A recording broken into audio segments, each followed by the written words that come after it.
Assalamualaikum warahmatullahi wabarakatuh. Salam semua. Pada pertemuan kali ini saya akan menjelaskan topik terkait variabel, yang mana ini adalah satu kesatuan subbab di dalam bab metodologi penelitian, bab 3 di dalam proposal.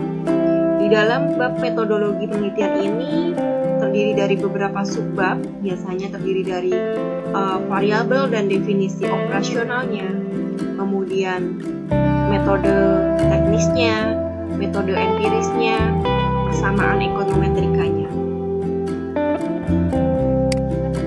Nah, di dalam mengkonstruk sebuah variabel, kita perlu membangun sebuah theoretical framework, yang mana ketika kalian semakin banyak membaca literatur melalui jurnal nasional maupun internasional yang terakreditasi, kemudian membaca koran, kemudian mendengarkan berita, itu akan semakin banyak wawasan yang kalian peroleh.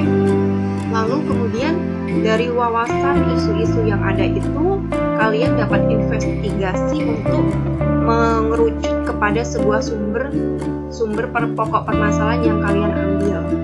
Nah, di sini pokok-pokok permasalahan tersebut dapat kalian klasifikasikan, kalian kategorikan di dalam sebuah perspektif teori yang sudah kalian pelajari di dalam studi ekonomi pembangunan selama ini. Nah, artinya di sini ketika kalian mengambil sebuah variabel atau peubah, variabel bahasa lainnya adalah peubah, itu tidak asal-asalan asal muncul, tetapi berdasarkan pada green theory, berdasarkan teori itu dibangun, maka muncullah variabel ataupun proksi yang memang sesuai dengan turunan dari teori tersebut. Nah, contoh di sini adalah theoretical framework adalah hukum permintaan barang. Contoh di sini bahwa quantity demanded ini sebagai variabel dependennya atau tergantung. Kemudian price of the goods ini adalah variabel independennya atau variabel bebas, tidak terikat. Artinya di sini adalah ketika harga barang X katakanlah itu naik, maka jumlah barang yang diminta itu akan menurun. Nah, dari framework ini dapat kita katakan bahwa permintaan suatu barang itu ditentukan oleh harga barang tersebut, baik bisa berupa barang itu sendiri maupun barang substitusi maupun komplementernya. Nah, setelah membangun theoretical framework, kita dapat turunkan untuk membangun conceptual framework. Bedanya untuk conceptual framework ini dengan theoretical framework, nah, kita mengkaitkan kondisi-kondisi yang ada pada sekitar kita, lingkungan kita yang akan menjadi dasar riset yang kita akan ambil. Contohnya di sini dari hukum permintaan barang itu kita kaitkan dengan contohnya barang daging, beef. Permintaan daging itu ditentukan di sini adalah oleh harga daging itu sendiri. Nah, ini kita katakan sebagai konseptual modelnya. Bagaimana kita menurunkan dari theoretical framework, kita turunkan menjadi konseptual model di dalam riset kalian sesuai dengan sampel yang akan kalian pakai. Di sini sampelnya adalah beef, daging. Lalu, apakah benar bahwa permintaan daging itu hanya ditentukan oleh harga daging itu sendiri? Tentu saja tidak. Setelah kalian mempelajari mikroekonomi, bahwa permintaan suatu barang itu tidak hanya dipengaruhi oleh barang itu sendiri, tetapi juga barang lainnya, barang substitusi maupun komplementer, kemudian juga pengaruh pendapatan, income, lalu pengaruh selera, taste, kemudian outbreak wabah, kemudian special event dan region. Nah, di sini kita dapat katakan bahwa chicken dan lamb price ini bisa sebagai barang substitusi ataupun komplementernya. Nah, income pendapatan juga mempengaruhi jumlah barang yang diminta juga. Ketika pendapatan meningkat, ada indikasi bahwa permintaan daging juga akan meningkat, begitu pula sebaliknya. Hipotesis awalnya income ini memiliki hubungan positif terhadap quantity of beef demanded. Kemudian selera juga memiliki hubungan positif. Selera menentukan jumlah permintaan daging. Jika selera daging itu meningkat, maka jumlah barang khususnya daging itu juga akan meningkat. Outbreak, wabah. Wabah misalkan terjadi wabah atau virus yang menyerang binatang ternak, misalkan virus influenza, SARS, antraks, dan sebagainya menyerang binatang ternak sehingga menyebabkan masyarakat khawatir untuk membeli daging tersebut sehingga permintaannya akan turun. Outbreak dan quantity demanded ini hubungannya negatif. Kemudian special event, katakanlah pada saat perayaan Hari Raya Idul Adha, di mana banyak umat muslim menyembelih hewan ternak, di sini daging sapi, sehingga permintaan akan daging pada saat itu juga akan meningkat. Region di sini juga berpengaruh, contohnya di Bali. Masyarakat Bali umumnya adalah masyarakat beragama Hindu, yang mana dia sangat menghormati hewan ternak sapi, sehingga sapi di sana sangat jarang untuk dikonsumsi. Nah, konsumsi daging sapi di Bali itu quantity demanded-nya sangat rendah. Ini juga sangat berpengaruh. Seperti itu. Lalu pertanyaannya adalah pada variable taste. How do you construct taste? Bagaimana Anda memproyeksikan taste atau selera itu diukur dari mana? Nah, itu yang menjadi perhatian dan perlu kalian gali secara metodologisnya lebih lanjut. Nah, variabel itu sendiri seperti kita ketahui dapat kita definisikan bahwa segala sesuatu yang berbentuk apa saja yang ditetapkan oleh peneliti untuk dipelajari sehingga diperoleh informasi tentang hal tersebut. Kemudian ditarik kesimpulannya.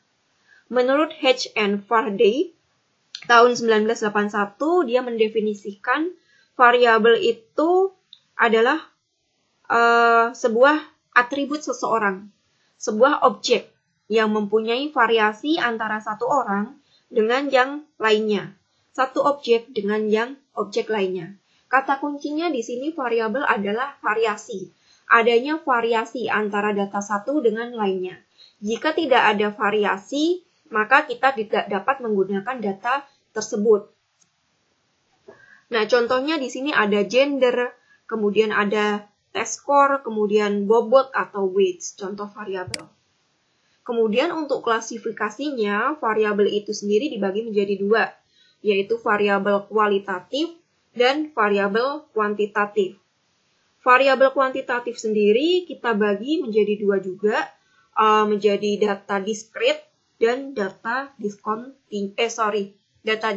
dan data continuous. Nah, kualitatif data di sini dapat kita kaitkan bahwa kualitatif data itu hanya dapat mendeskripsikan suatu data dari sisi kualitasnya. Datanya bersifat non-numerikal. Dia bisa dihitung, tapi tidak bisa diukur. Contohnya, di sini adalah data gender.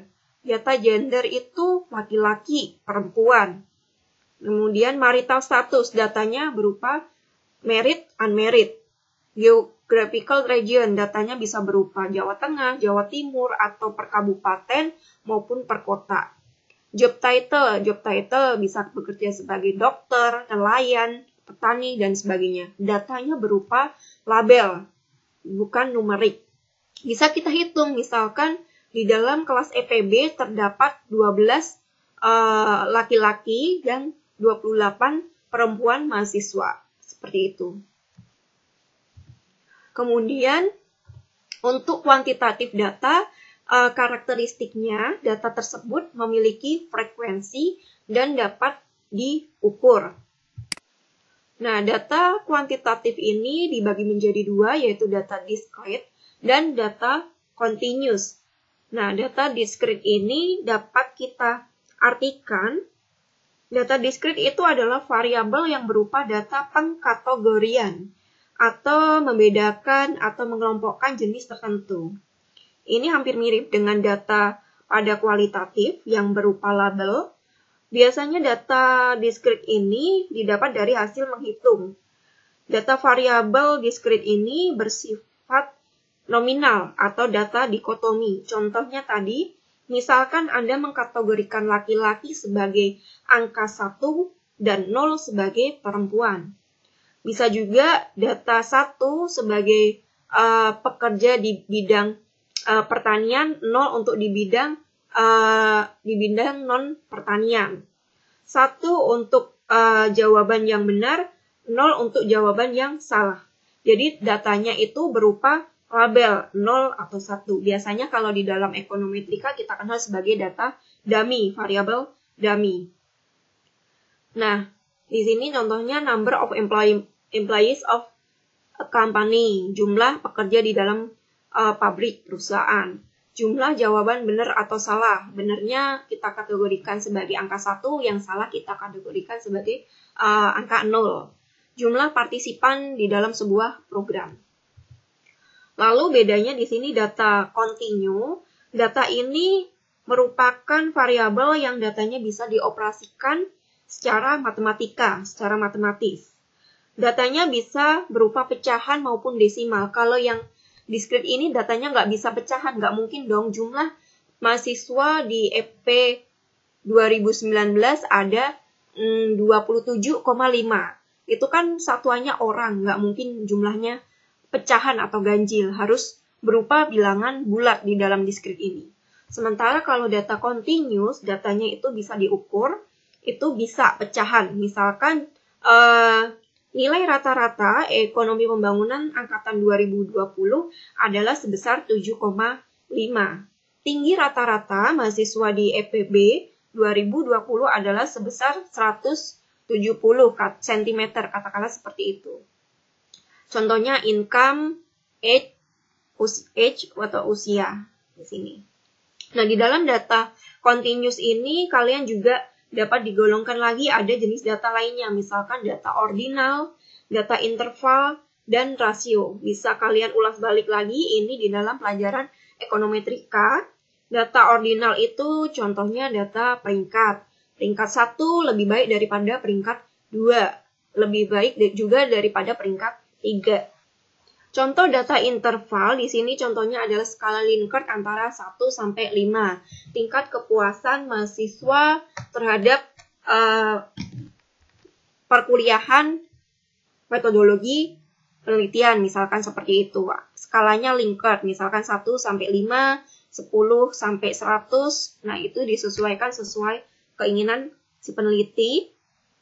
Lalu untuk data rasio berupa pengukuran, misalnya berat badan, tinggi badan itu masuk dalam data rasio, lingkar pinggang itu juga masuk dalam data jenis rasio. Nah, di sini jika kalian dapat pahami pasti bisa membedakan mana saja ini contoh data masuk ke kategori mana. Apakah masuk ke kategori kualitatif atau kuantitatif data. Kalau kuantitatif masuknya kemana? Discrete atau continuous.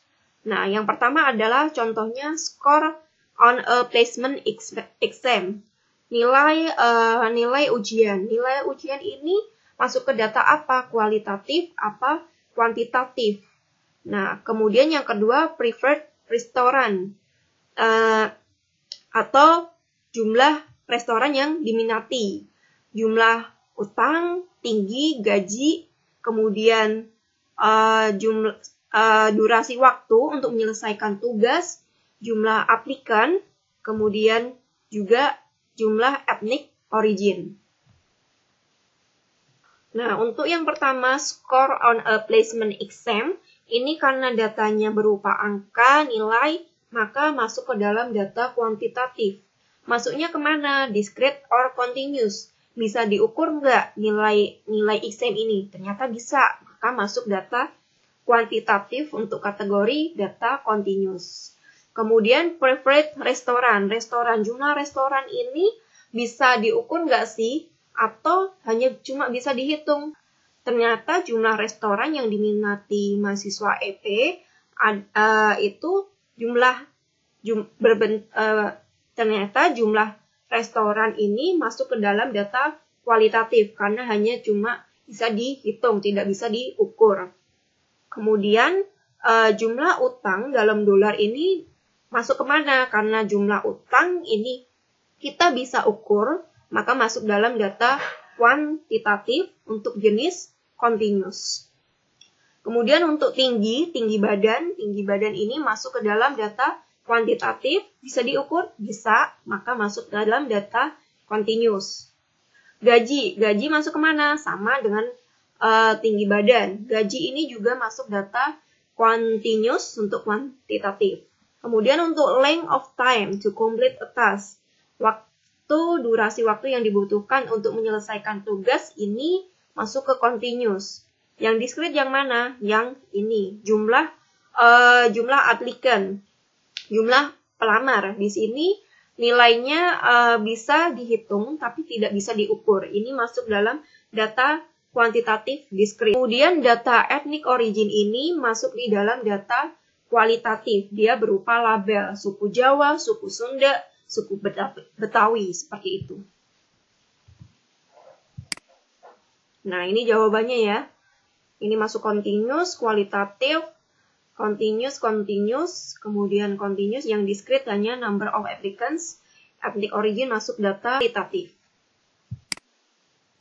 Nah, data variabel itu kita bedakan juga menjadi dua, yaitu variabel dependent, atau kita katakan sebagai variabel terikat, atau juga kita katakan sebagai variabel endogen. Sebaliknya, kalau variabel independen, variabel yang bebas, tidak terikat, atau kita katakan sebagai variabel eksogen, atau nama lainnya bisa kalian cari di bukunya Gujarati. Kita definisikan di sini variabel dependen itu adalah variabel utama di dalam penelitian, yang mana ini adalah merupakan tujuan dari si peneliti untuk menjelaskan prediksi variability dalam variabel dependen. Nah, untuk variabel independen sendiri adalah salah satu variabel atau data yang mempengaruhi variabel dependen itu sendiri.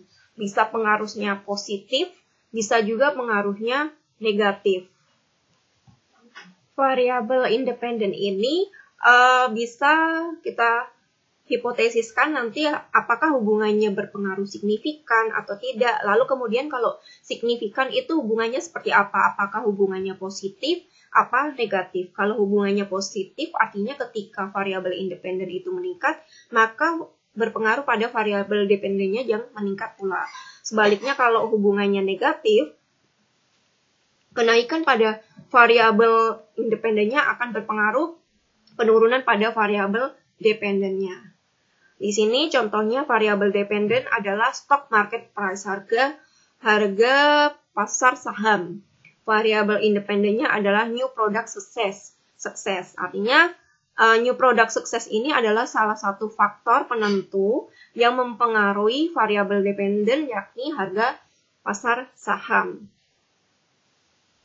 Kalau tadi antara beef quantity demanded of beef itu sebagai variabel dependennya, independennya adalah price of beef. Variabel yang mempengaruhinya salah satunya adalah harga beef itu sendiri.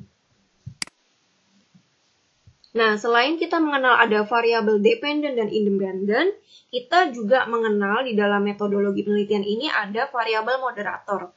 Moderating variable adalah variabel yang mempengaruhi, bisa memperkuat, bisa juga memperlemah hubungan antara variabel independen dengan dependennya.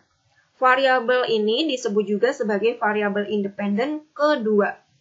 Di sini contoh moderating variabelnya untuk variabel dependennya adalah reading abilities, kemampuan untuk membaca. Selain dipengaruhi variabel independen dari jumlah kepemilikan buku, juga dipengaruhi oleh moderating variabel berupa parents literacy, yaitu kemampuan membaca dari orang tua si anak itu. Nah, oleh karena itu orang tua yang memiliki tingkat pendidikan yang lebih baik maka akan menghasilkan anak yang memiliki literasi membaca. Di sini diasumsikan literasi membaca yang juga lebih baik pula. Di sini juga contoh kedua, organizational effectiveness, efektivitas organisasi ini selain dipengaruhi variabel independen berupa workforce diversity, keanekaragaman angkatan kerja, juga dipengaruhi oleh moderating variabel berupa managerial expertise, dipengaruhi oleh keahlian manajerial oleh si manajer di sini. Ini jadi faktor ini faktor yang memperkuat maupun juga memperlemah dari variabel independennya. Kalau parent literacy-nya rendah, justru akan menurunkan reading abilities-nya. Sama halnya juga ketika kemampuan manajerial si manajer di sebuah perusahaan itu buruk, juga akan memperburuk efektivitas organisasional di perusahaan. Yang keempat, ada intervening variable atau variable intervening. Dalam hal ini, menurut Tuckmans, tahun 1988 menyatakan bahwa an intervening variable is that factor that theoretically affect the observed phenomenon but cannot be seen, measured, or manipulated. Artinya di sini, variabel intervening adalah variabel yang secara teoritis mempengaruhi hubungan antara variabel independen dengan dependen, menjadi hubungan yang tidak langsung dan tidak dapat diamati dan diukur. Nggak bisa diamati dan diukur. Variabel ini merupakan variabel penyela atau antara yang terletak di antara variabel independen dan dependen, sehingga variabel independen tidak langsung mempengaruhi berubahnya atau timbulnya variabel dependen. Contohnya adalah misalkan di sini harusnya variabel organizational effectiveness sebagai variabel dependen dipengaruhi oleh variabel independen berupa workforce diversity, lalu didukung pula oleh moderating variabel berupa managerial expertise, dan dari variabel independen ini juga dipengaruhi variabel intervening atau variabel penyela berupa kreatif sinergi. Ini variabel tambahan. Sifatnya tidak langsung, bisa memperkuat atau memperlemah seperti moderating. Jadi dia tidak memiliki sifat seperti moderating variable. Hanya variabel tambahan saja.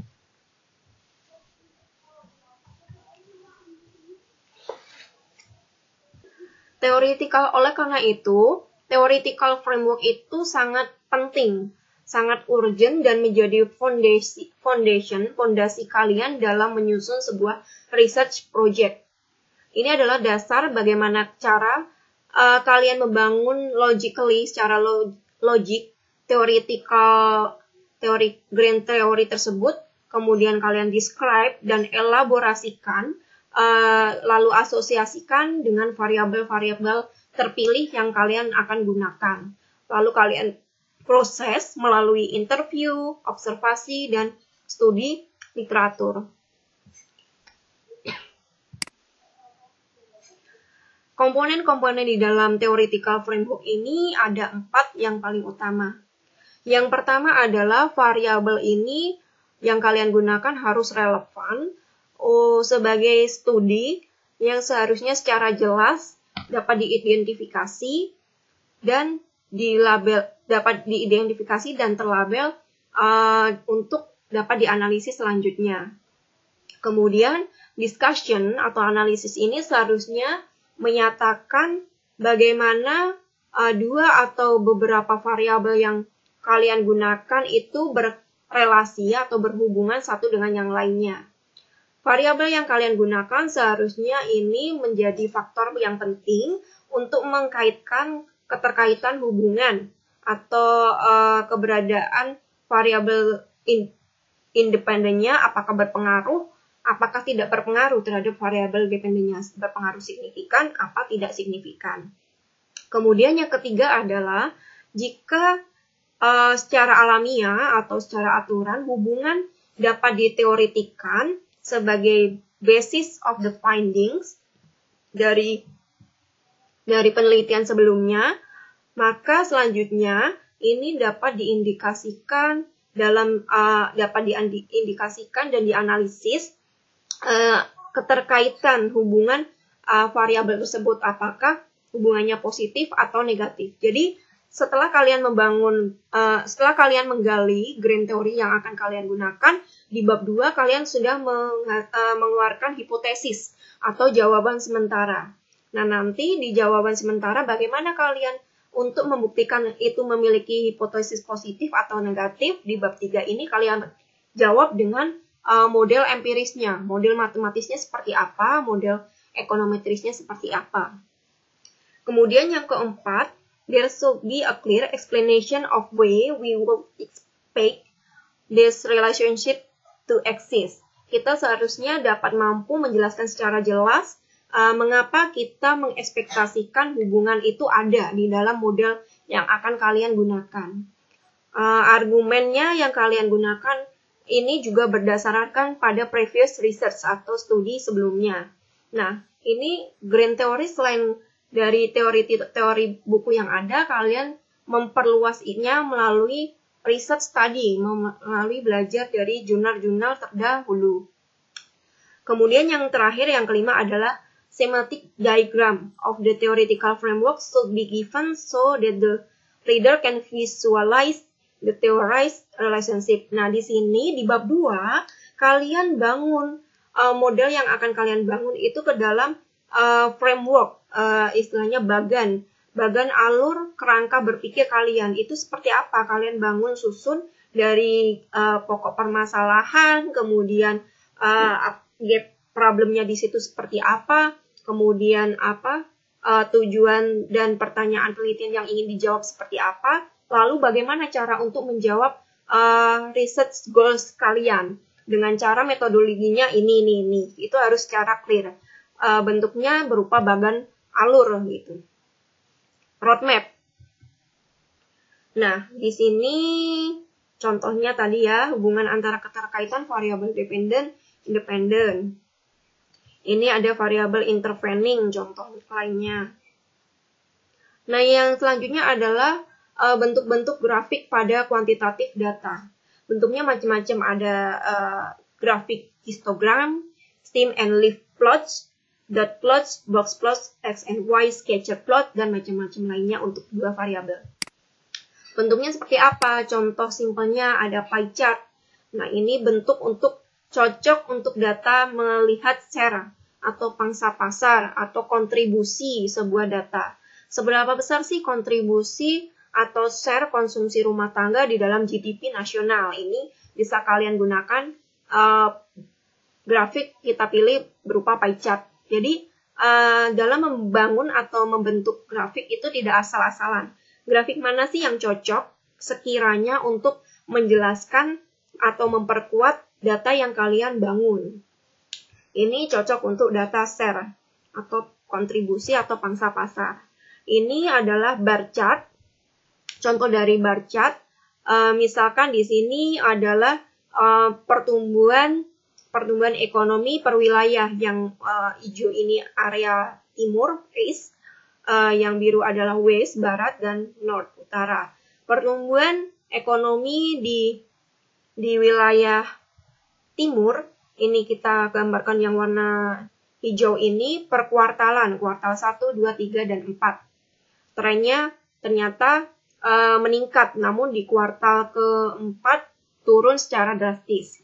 Ini bisa juga untuk melihat tren untuk kuartal atau waktu yang tidak terlalu banyak durasinya.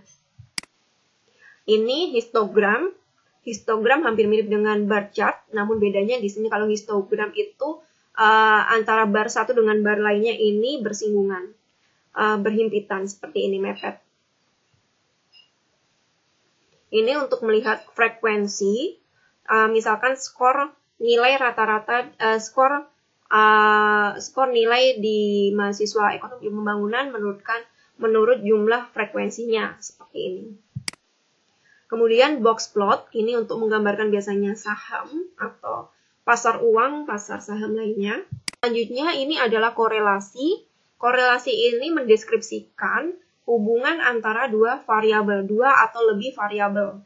Biasanya kita gunakan untuk menghitung korelasi bisa menggunakan Pearson. Ini bisa kalian gunakan di dalam tools, misalkan Fuse atau Stata atau lainnya. Hubungan antar variabel ini bisa memiliki hubungan positif, bisa juga negatif, bisa juga tidak memiliki hubungan sama sekali. Misalkan untuk menginterpretasikan korelasi di sini, nilai koefisien korelasi antara 0,2 hingga 0,35 yang menunjukkan hubungan sangat tipis, hubungannya sangat kecil sekali. Little value in practical prediction situation. Jadi hubungannya sangat kecil sekali, tipis.